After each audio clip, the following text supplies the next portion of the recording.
So my name's Renee. I'm one of the keepers here at Muru Koala and Animal Park, and I'm going to be introducing you guys to our spot-tailed quoll, Nikki or Quoll. Now we're just going to give it a couple of minutes just to give people a chance to join in before we get started.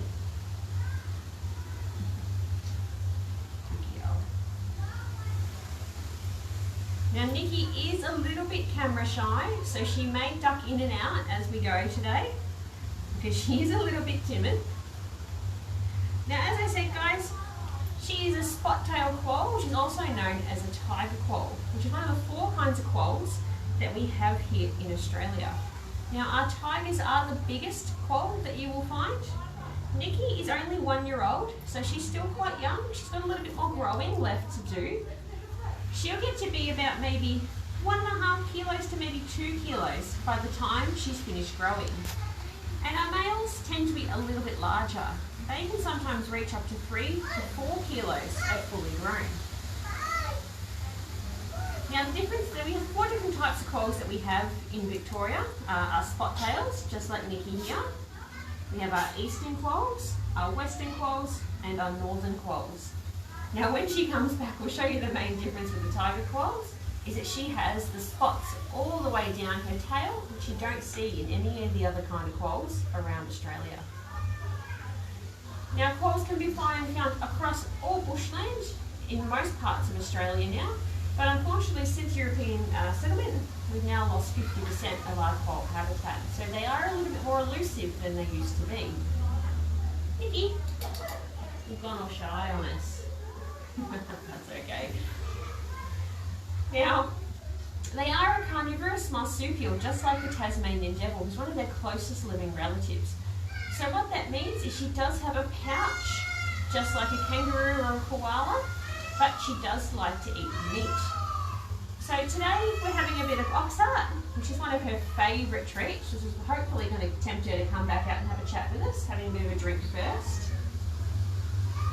And you'll notice, as I said, she's got those, hopefully you'll be able to see all those spots all the way down to the base of her tail, which you won't see in other quolls. Now our quolls, as I said, are a carnivore. They prefer to eat meat, but they're not overly fussy with what they eat. They'll eat generally whatever's best available to them. Now when they're little, as juveniles, they have to eat smaller things. So generally they may even eat things like insects, like witchetty grubs, beetles, spiders, even things like frogs and small lizards will make up a big portion of their diet. And occasionally they might even find a small mouse or a rat, or even a bird or a nest of eggs in that as well, also make a good meal. Now these guys here, as she gets older, she will start to eat bigger things. So things like maybe even a rabbit or a possum, or even a small wallaby at fully grown, these guys are able to eat. Now they will eat carrion, just like a Tasmanian devil, but they do prefer to hunt. So they do prefer to find their own food than find something that's already died, like a Tassie devil would. Okay, we do have a question here from Joanne. How long do they live? These guys have fairly short lifespans. So at 1 year old, she's actually considered mature already, even though she's got a bit of growing left to do. But these guys in the wild may only live about 3 to 5 years. So very short lives for these guys. But hopefully living with us here at the park and being as spoiled as she is, Nikki will be here with us until she's maybe even 6 or 8 years old if we're very lucky. And we have another question here from Jade. Can you keep them as a pet? No. Generally you can't keep them as a pet, though there is somewhat of a debate going on about keeping quolls as pets to try and prevent them from going extinct. That's a discussion for a whole other video. I could speak on half an hour about that. But generally they're not recommended as a pet, because even though they look a little bit like your pet cat, they don't behave in the same way. And she does have some very sharp teeth, and you don't want to get on the wrong side of it. Now, as I said, she is a marsupial, so she does have a pouch. Now these guys, when they give birth, they may give birth to anywhere to 4 to 6 little joeys that will spend most of their time in the pouch, and then living with mum in her den until they're a little bit bigger. Now they'll stay in their den for the first few weeks of their life and then move out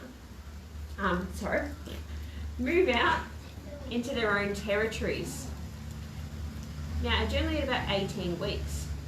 Now these guys here, they are fairly solitary. They do prefer to be on their own.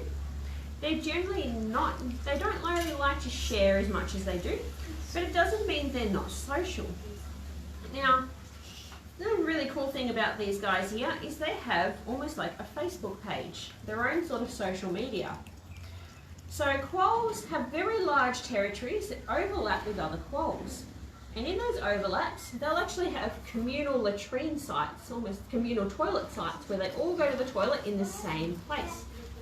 Now what that means is they're able to share information together about who they are they male, are they female, and are they ready to find a mate. So it's almost like the Quoll version of Tinder or the Quoll version of Facebook.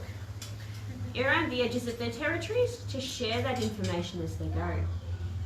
Now a really cool byproduct of those communal sites is we can use them for their conservation.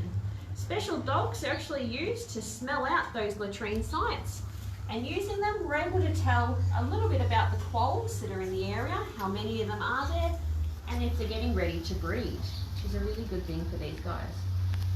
Okay, we do have a couple more questions here. One is, how much do they eat? Now generally it can depend on the day.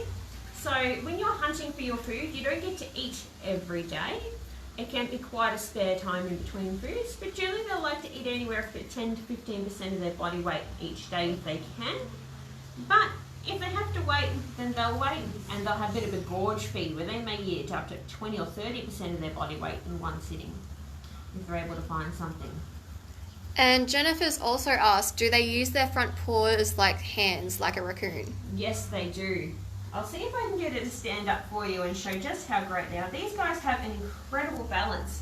So these guys are an arboreal species. Can you stand up, boys?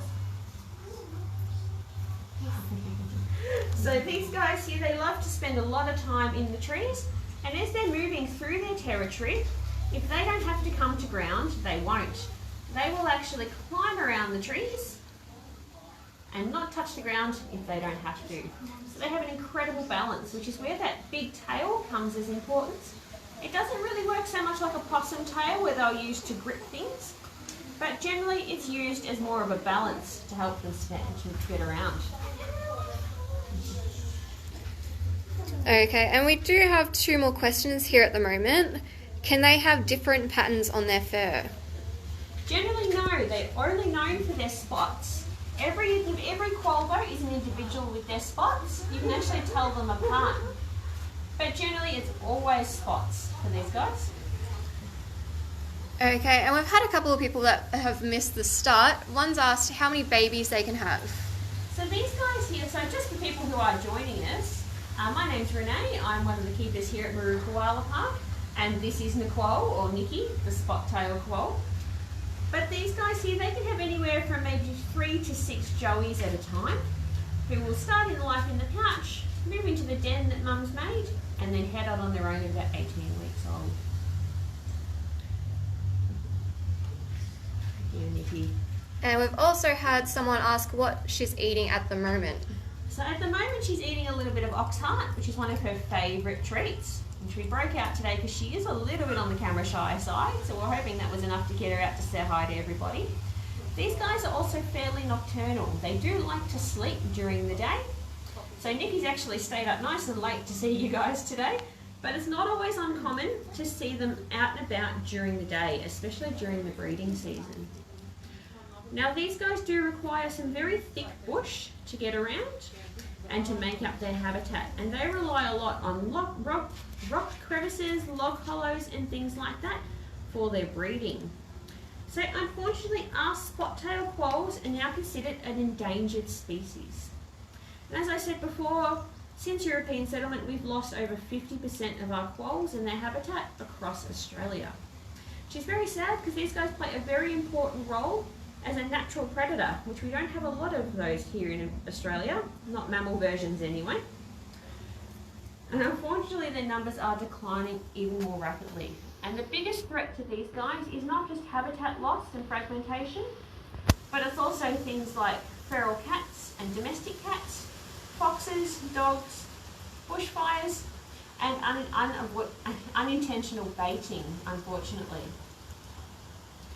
So one thing that you guys can do to help out our quolls, if you live here in Australia, is little things like driving carefully around dawn and dusk when it's starting to get dark, and these guys are the most active. You're going to show off your climbing skills for us?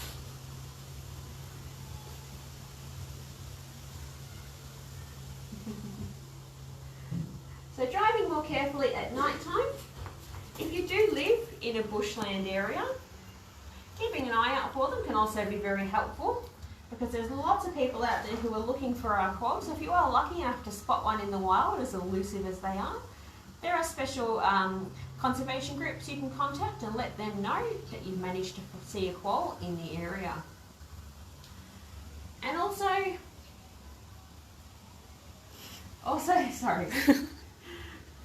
just being more mindful of the products that we use. So recycling, minimising our use of paper and plastic and things like that can actually help to minimise the habitat loss that these guys are facing out in the wild. Do we have any other questions at all? We've got a couple here. How many litters in a lifetime can they have? Generally only 2 or 3 at most. Because they live very short lives of only about 3 to 6 years, and they generally don't start breeding till they're 1, maybe 2 years old. So they maybe only have 1 or 2, maybe 3 litters if we're lucky across their lifetime. Actually, also that was the other thing I was trying to think of before. If you do have a pet cat, one of the biggest things you can do to help not only our quolls, but a lot of our other native species, is by keeping them inside, especially at night when cats tend to do most of their hunting. Unfortunately, not only do cats provide a bit of a competition for these guys in terms of their food, they unfortunately actually predate and kill our quolls, which is unfortunate again. So by keeping our cats inside at night is a big way we can help as well. Okay, and that looks like all the questions that we have here at the moment. Beautiful, guys. So if you have any other questions at all about Nikki or about any of the animals here at the park, feel free to add them into the comments. We'll answer them today, hopefully, and get back to you. Aside from that, guys, thank you very much for tuning in here today with me and Nikki. If you'd love to support the park, we are currently open for regional Victoria, hopefully for the rest of Victoria very shortly. We're very looking forward to seeing you guys in the future. But you are welcome to, we do have an annual membership which helps us to support the animals here at the park, and then you can use that for an entire year to come and visit us here. Thank you very much.